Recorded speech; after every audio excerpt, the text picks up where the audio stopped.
احنا دلوقتي ربنا طبعا ايه، فراخ تسمين عايزين نبيعه. هنبيعه ازاي؟ هتقولي لقرايبك وهتقولي لجيرانك.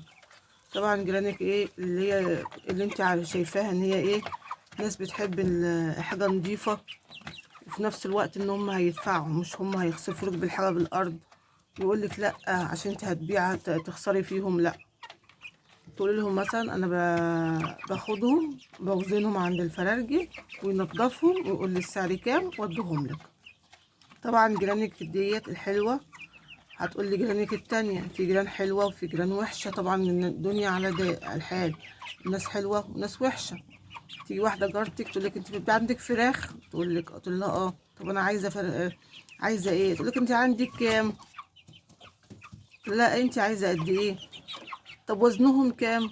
ما دي عايزه تسأل وتعرف انت عندك ايه وبتربي ازاي، مش عايزه تشتري.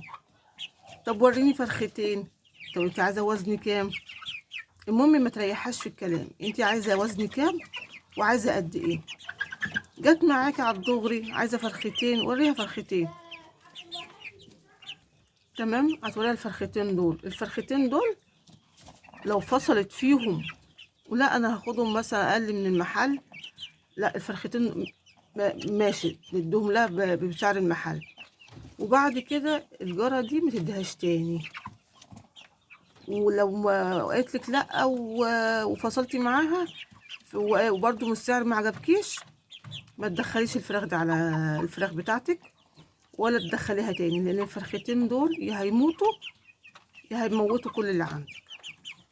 فخدي بنصيحتي وتبيعي للناس انت عارفه ان هي تشتري منك، مش عارفه ان الناس اللي هي هتفاصل معاكي ومش عارفه ايه وعايزه تشوف حاجتك وخلاص.